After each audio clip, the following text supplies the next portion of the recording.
All right, let's learn neural networks.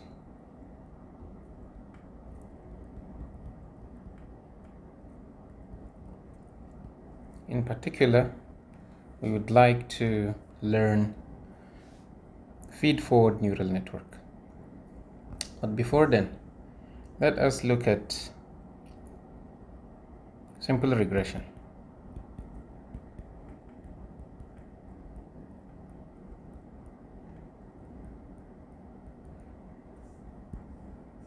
Imagine you have data x, y.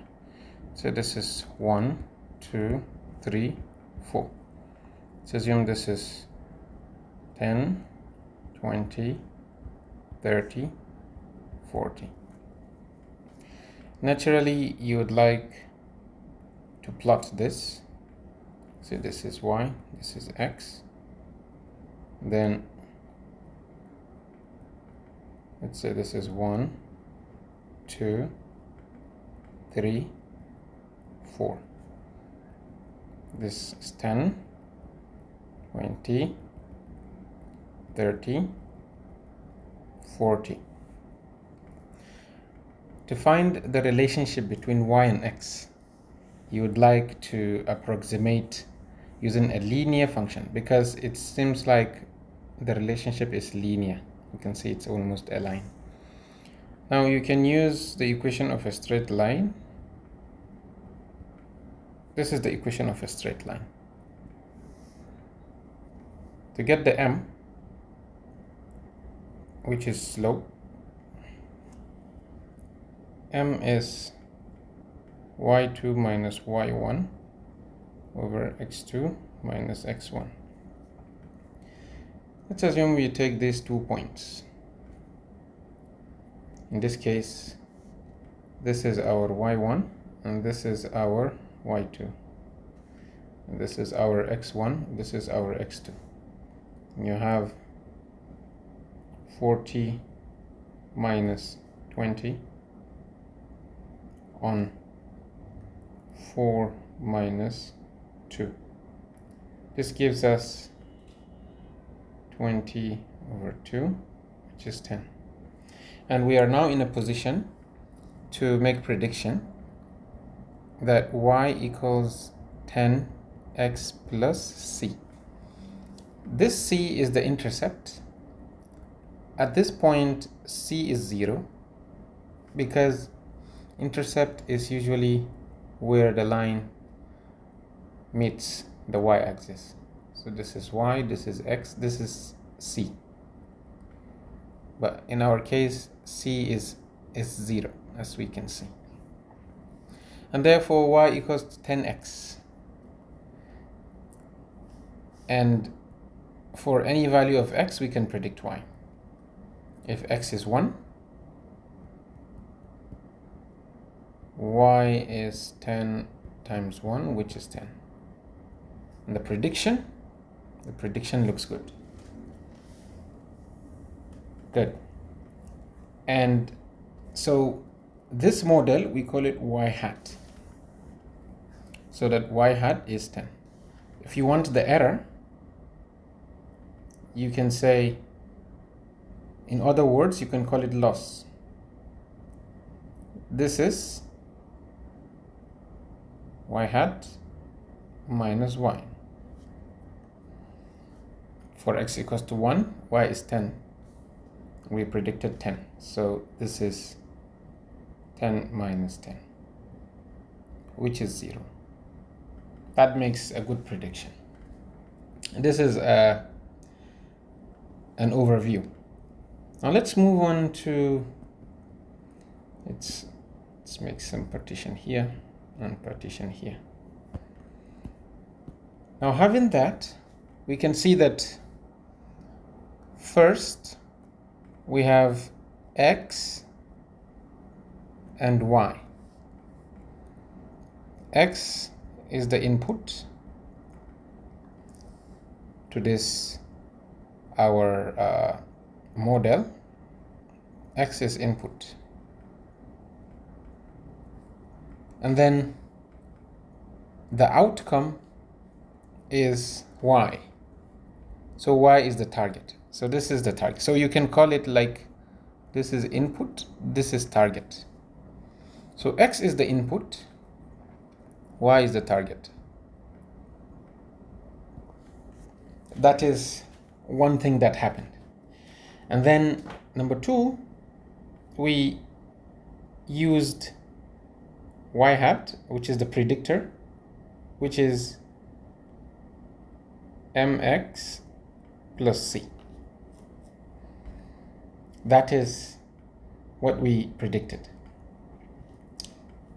Then we calculated the loss, which is error. We said L, let's call it L, which is loss or error, is y hat minus y. And that's what we did. Now we move forward to see how this works for a neural network. Let's assume you have a neural network here. This is one neuron. So how does a neuron operate? First, you will give the neuron input and target. So this is input. We are looking here at feed-forward neural network. This is target. Then the neural network will, but you also have to give it learning rate.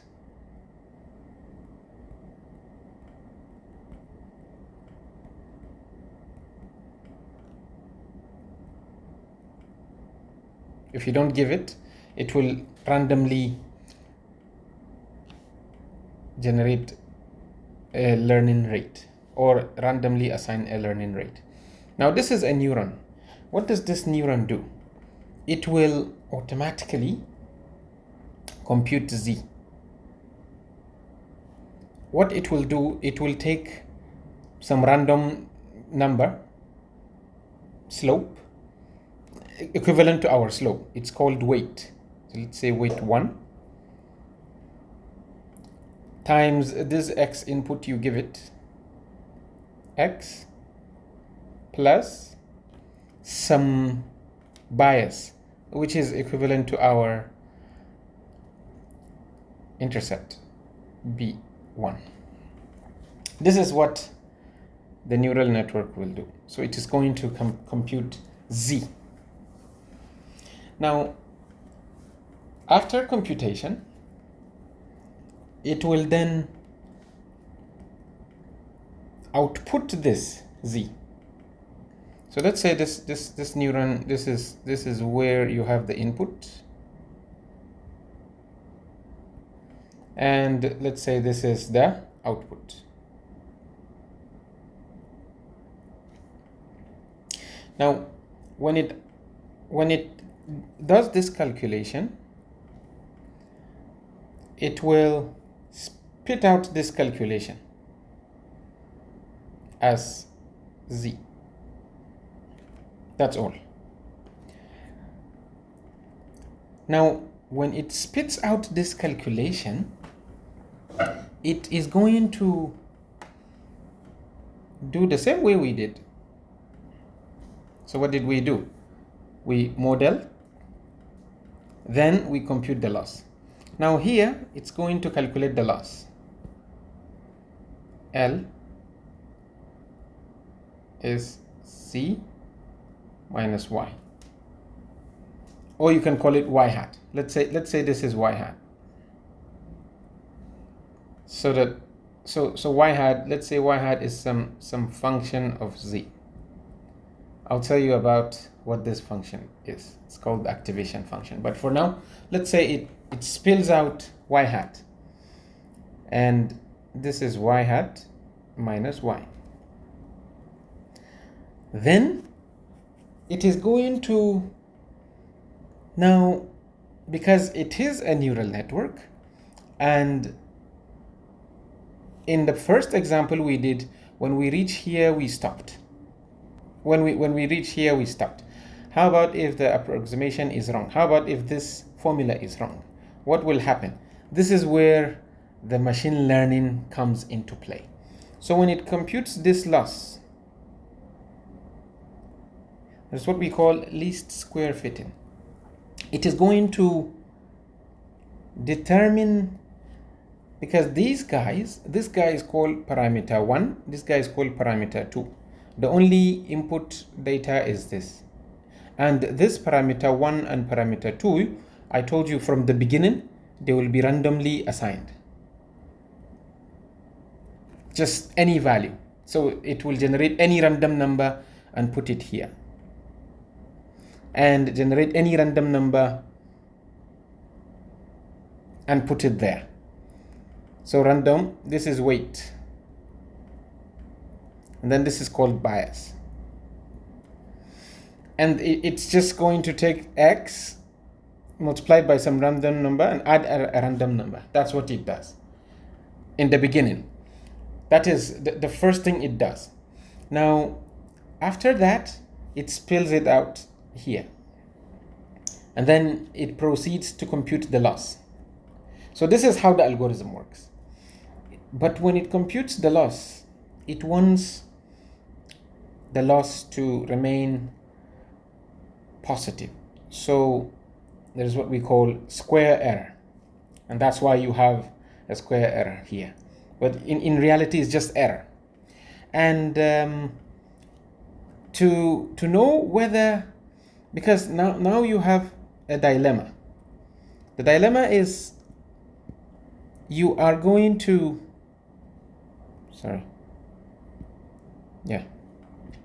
So the dilemma is you would like to see the loss, and then you want to examine the loss,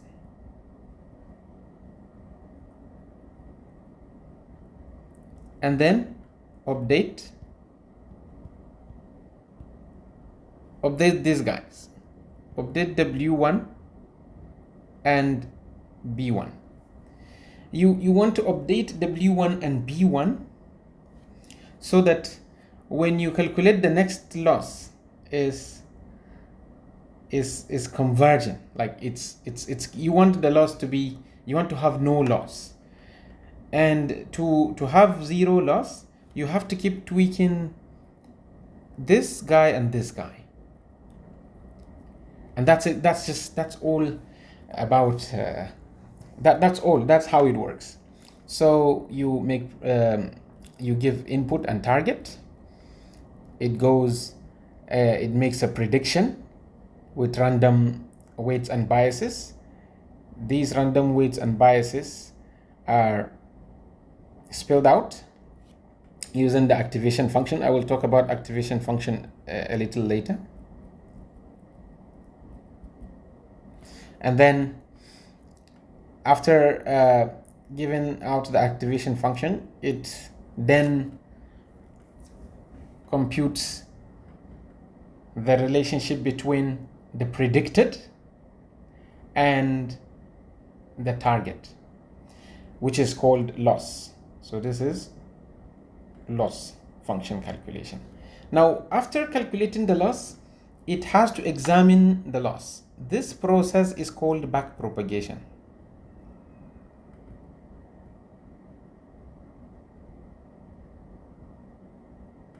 And then, after examination of the loss, it will know how to update the weights and the biases. So so weights and biases, these are called model parameters.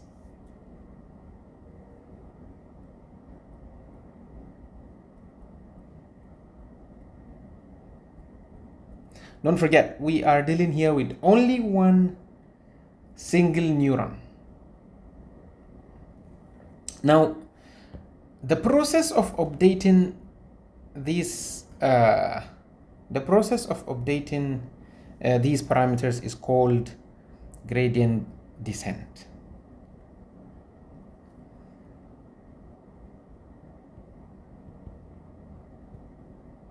the gradient descent method. That's optimization. It is going to update these parameters. So here it is going to look for, okay, so I should start explaining one by one. Let's start from this guy. So how does backpropagation works? What it does is it will see how many parameters are there. Now we have only W1 and B1. So it is going to calculate dl by dw1 and dl by db1. And then it will see if you calculate the slope of, let's say this is L, this is B. If the slope is a straight line, that means the loss is increasing when you increase B. But if loss is increasing, that means you are moving far away from the original value you are targeting. You want a situation where the loss is decreasing. This is what you want. Because if you are able to decrease the loss, then you are in a good position. And therefore, the best way, or I would say the algorithm that does this is the update rule. So it is going to see, the update rule is like this. So W2, now this is W1 for first training.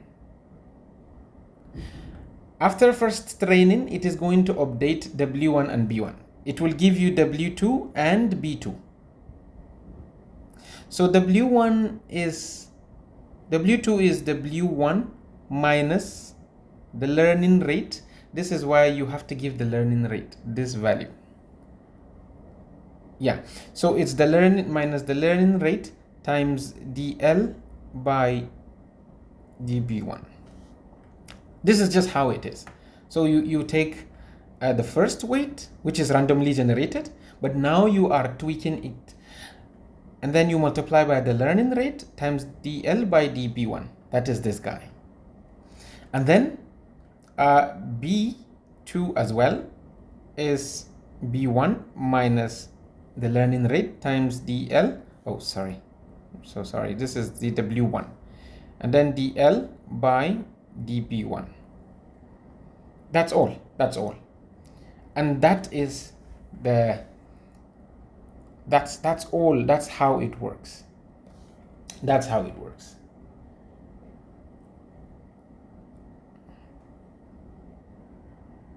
So now let's have a recap before we continue. First, let's change the pen. First, we give the input X and the target. I think I should maybe I'll get some pink, some dark red perhaps. Okay, so first we give the, anyways, it's still green, the input and the target. That's what we give, and then we give the learning rate. Learning rate is some number. If you use, let's say you give learning rate, but I'll just use my so let's say you give learning rate 0.1. It's going to use 0.1 here.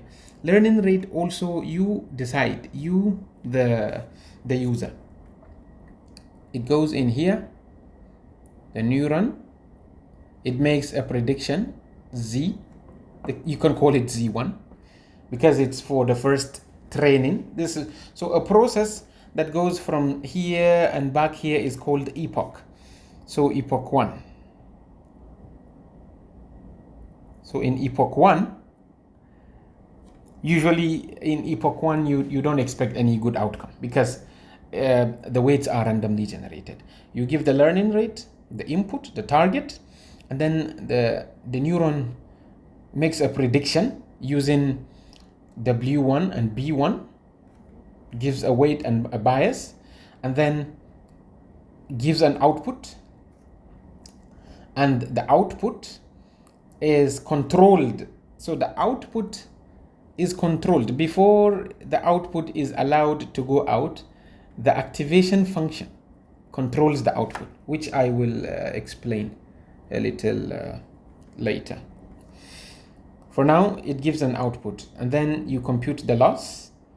That's the error, which you take the target, and you see the approximating function minus the real one. You square them, and then you examine this loss. That's back propagation. How is back propagation? You are computing the gradients, the L by. So you are going to see if you have, let's say you have 3 neurons. This means you are going to have 3 losses. So that means you are going to have more gradients, more derivatives, for example. And this is how big or complex it can be, the bigger you go. Anyways, we examine the loss by taking the gradients of this with respect to each parameter and each bias, and then we update using the update rule. This update rule I already explained to you. This update rule is naturally looking for L, W, and L, B. Oh, sorry, this is L itself. L, B. So W1, B1. Yeah, you can call it L1 for first epoch. It is not looking for slopes that are positive. It is looking for slopes that are, so as you increase the parameter, the loss decreases. We are looking for where the loss is less, not where the loss is high, because high loss means you're not learning. The network is not learning, and so that is what this update rule will do. And that update rule is almost one of the genius processes. Now, having understood this, let's move on to this guy. This guy is activation function. What does it do? It decides what outcome you can get.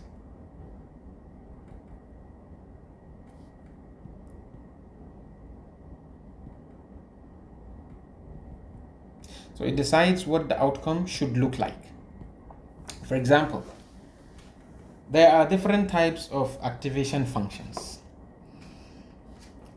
It's really easy. For example, there is the sigmoid activation function. This is sigma of z equals, let's make it blue, 1 divided by 1 plus exponential minus z. What is z? Z, we already see this is z.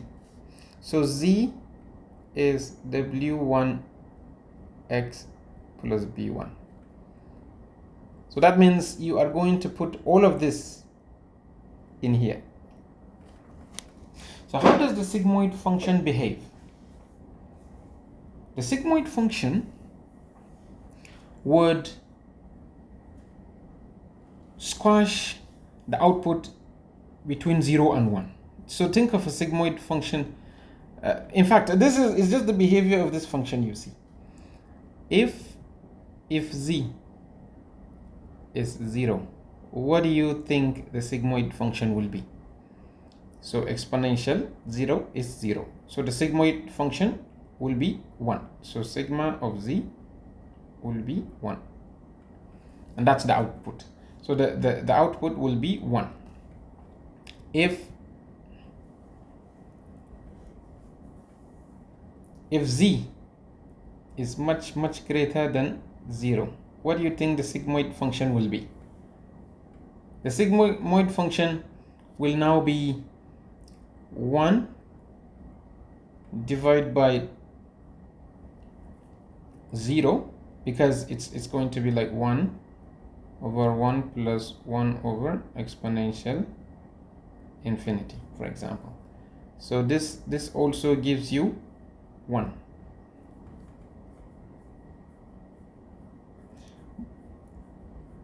Okay, now, oh, sorry. When z is 0, the sigmoid function is not 0, because there is already 1 here. So exponential 0 is 1, sorry, and 1 plus, so it's the sigmoid function is a half. So our outcome here will be a half. If the z, the predicted z, is much greater than 0, the sigmoid function will give you 1. And if the prediction is much less than 0, that means if this value, let's say this is 2 times x, let's say x is 3, so 2 times 3 plus 1, example.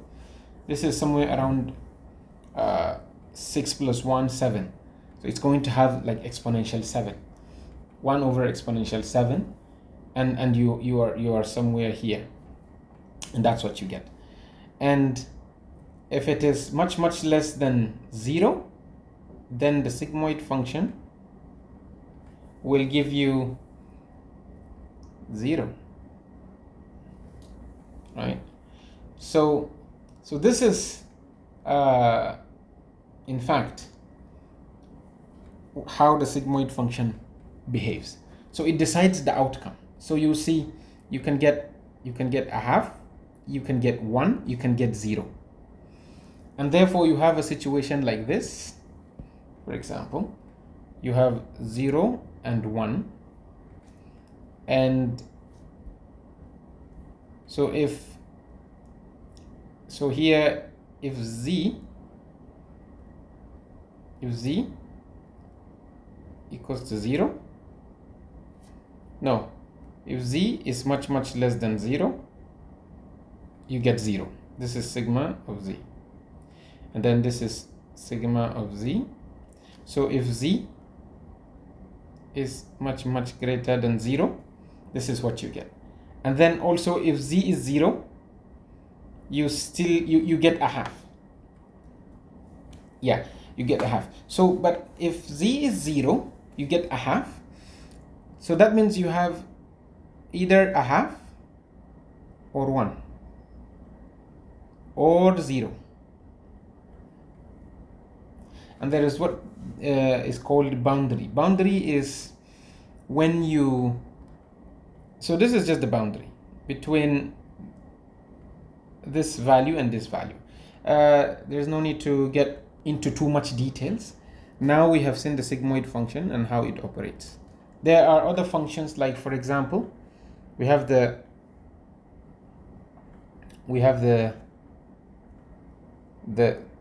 ReLU function. ReLU function will only take the max of 0 and z. So if z is 2, ReLU function will just return 2. That's all, because 2 is greater than 0. There is this also activation function. So sigma of z is just the max between 0 and z. There is a tan hyperbolic function. These are activation functions. Tan hyperbolic function of z, which is sigma of z. So what does this do? So the tan hyperbolic of z is exponential z minus exponential minus z divided by exponential z plus exponential minus z. This is also another function. It gives outcome between -1 and 1. Each of these functions have their limitations. For example, the sigmoid function is good for classification problems, and the problem it has a vanishing gradient problem. The ReLU function is good, but you see it is limited to 0 and the maximum, and the tan hyperbolic function as well. Now let's go back here. So now we understand how activation function does. Activation function decides, that is this sigma of z. Activation function decides what you get and how you can, how the outcome should be. And this y hat is activation function. Now let's move on to, so that's just it. Let's have an example.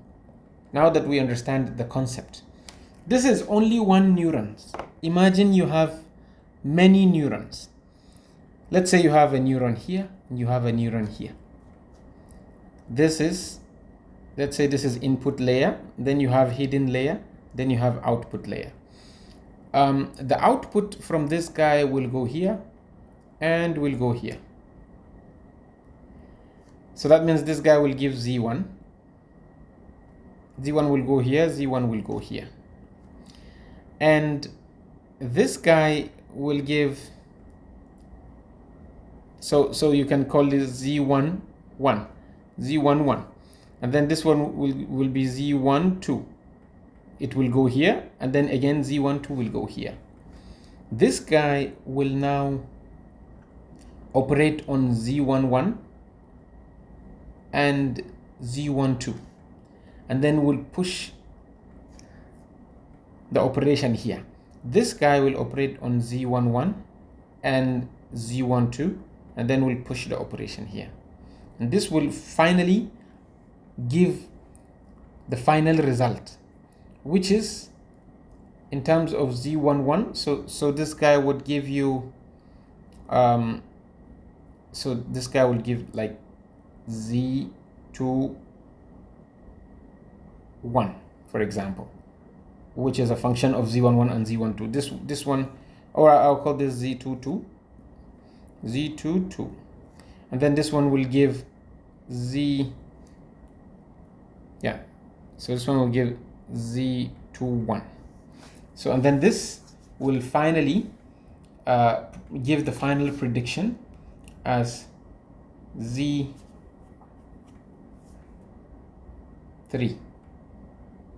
So because it's only the final output, so Z3 is a function of Z2, 1, Z2, 2, which these guys are coming from Z1, 1, Z1, 2, and that's how you see what we have here is like a function of a function, and this is why the networks, when they get more complex, and that's why it is called a black box. It's called a black box because you cannot keep track of all these operations. In fact, yes, you can, but practically you cannot, because this is only for two neurons in the input, 2 neurons as hidden layers, and then 1 output. Look how complex this is. And in each neuron, you are going to have, in each one of these neurons, you are going to have this big operation in one epoch. So in one epoch, so epoch 1, each neuron will have all these operations. And then epoch 2, the same. So after every epoch, there is going to be back propagation. Now let's solve a simple example. Let's assume you have, first let's assume you have one neuron. Let's solve a simple example with one neuron. So this is input, and then this is output. It's basically linear regression. So what do we expect? We expect that we are going to have Z, or I would say, so first let's first decide. So you have to have input, target for operation to happen, then learning rate,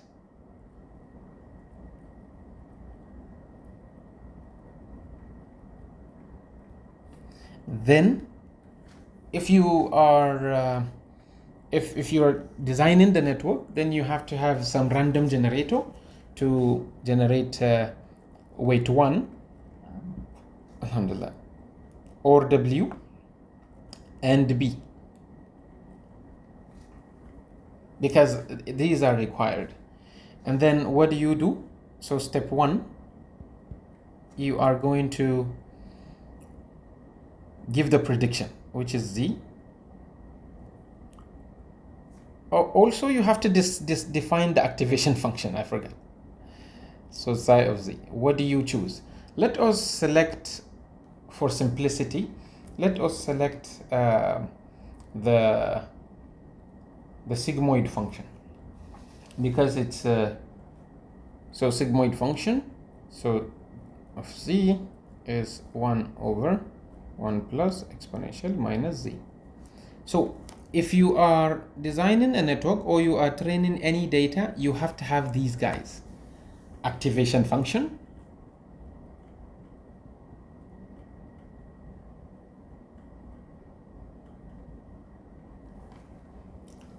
the weight,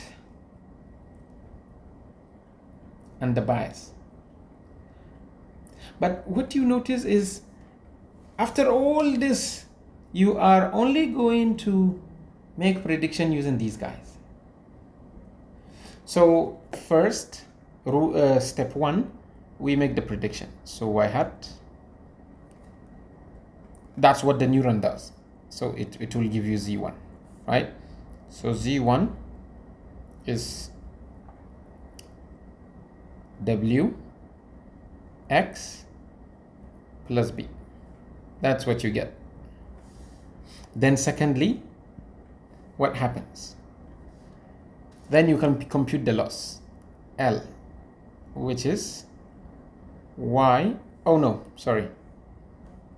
Then you have the activation function to give the output.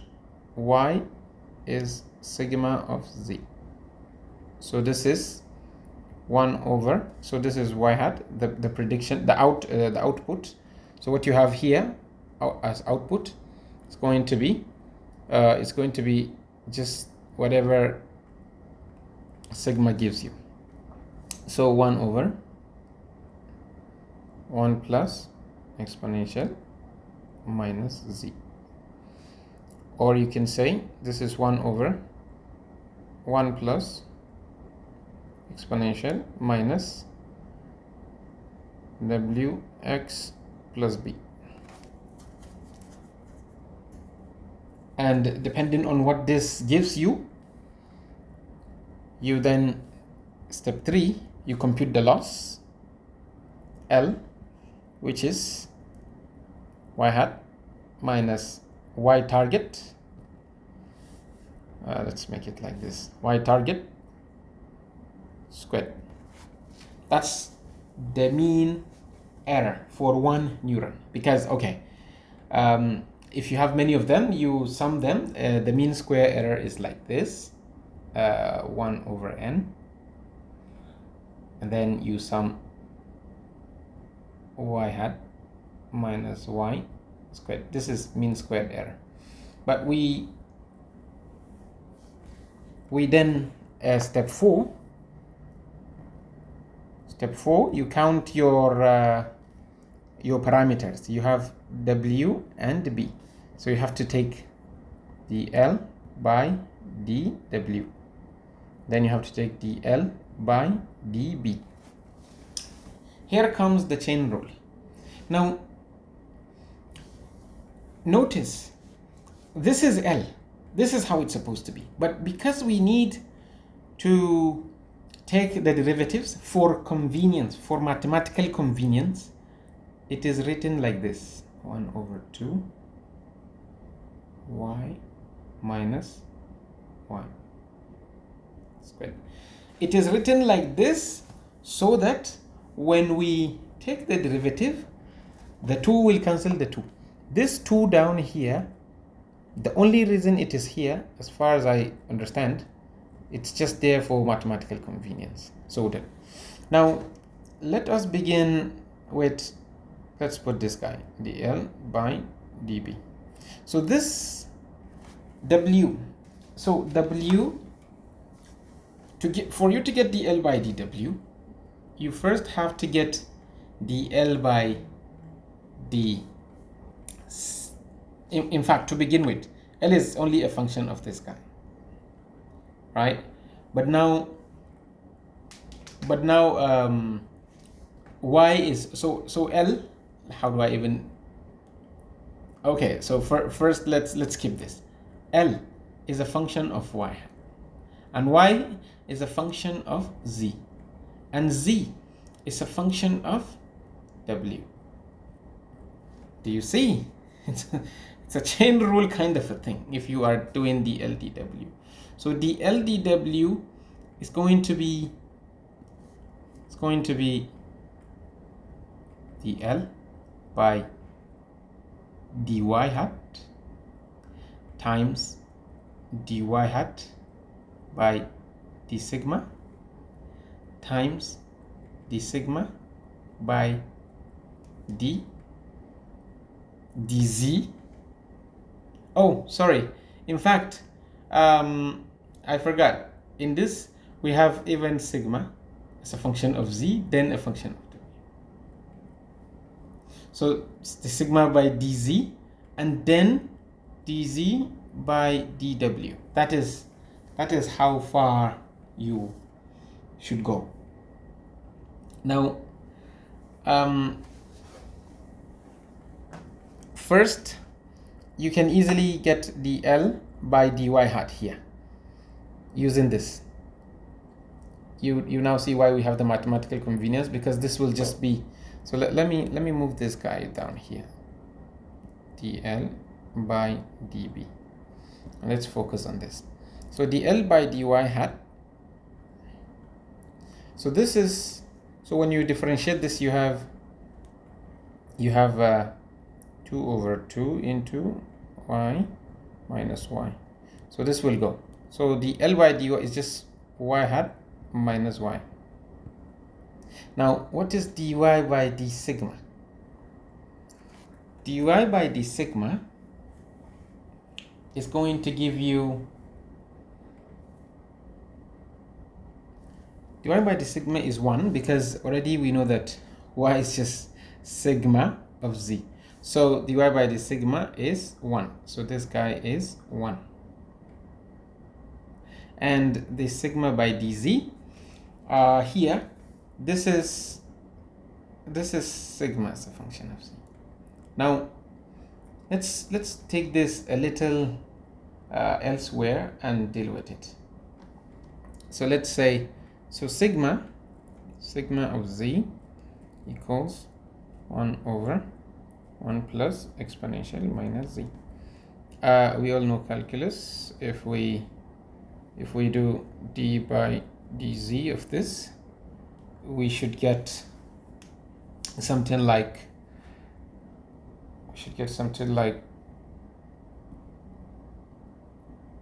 so okay, sorry, d by d, wait, let's put this guy here and let's make it here. Yeah, so you're trying to do d by dz of this guy, which you get minus 1 over 1 plus exponential minus z squared times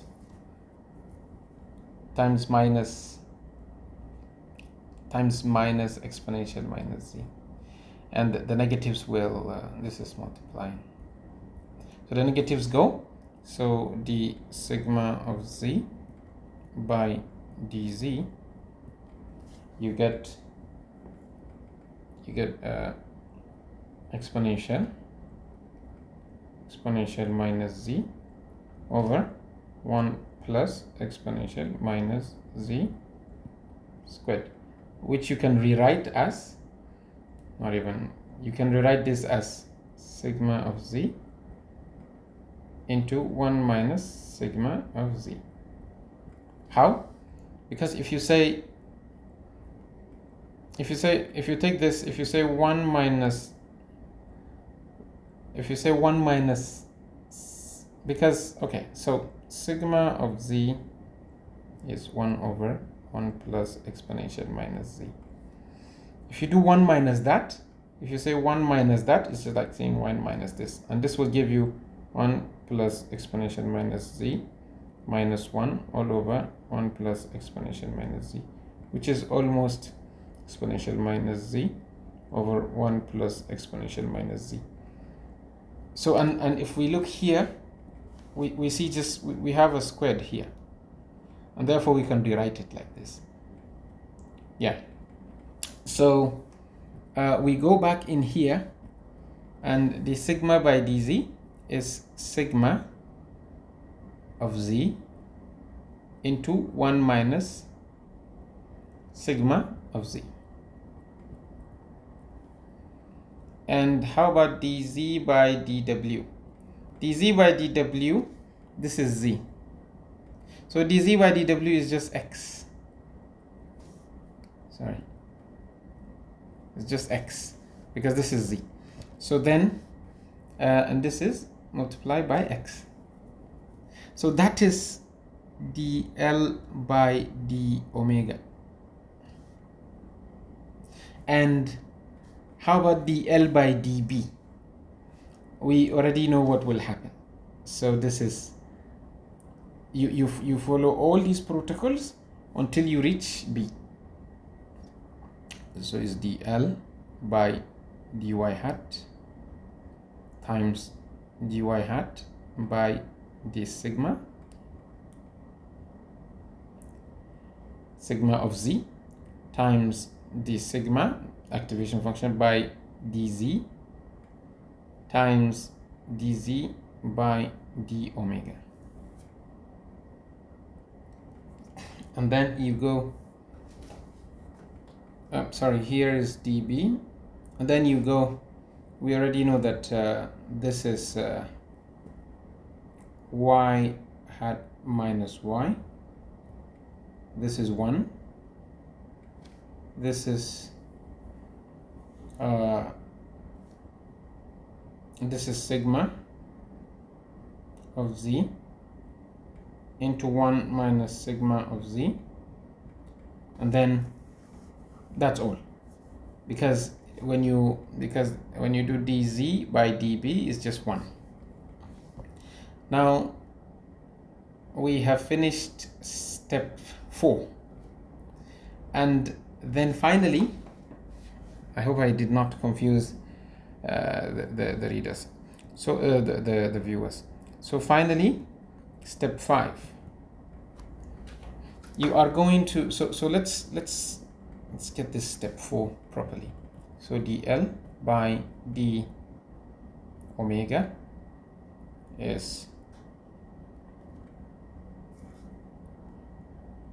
y hat minus y times sigma of z into 1 minus sigma of z times x, and then dl by db is y minus, times sigma of z into 1 minus sigma of z, and that's it. Now final step is the update, the gradient descent. 6, we now say w2 is w1, or is omega for the second epoch, minus the learning rate which we were given. If you don't forget, we have the learning rate here, this guy, minus the learning rate into dl by d omega, and then b2 is b minus this guy dl by db, and that's all. So these are the 6 steps that you are that will be performed after every epoch. So after every epoch, there's going to be, now we come back in summary. Now we will understand this better, inshallah. So we are going to be given the learning rate, the input, and the target.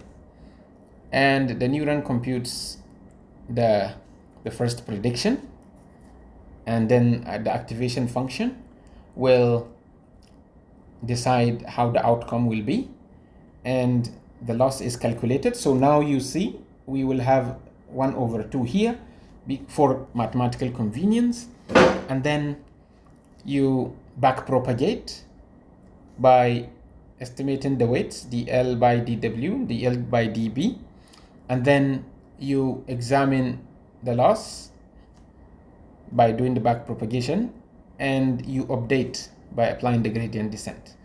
And the gradient descent automatically will find the value for omega and or for the weight and the bias that will minimize the loss, and that's it.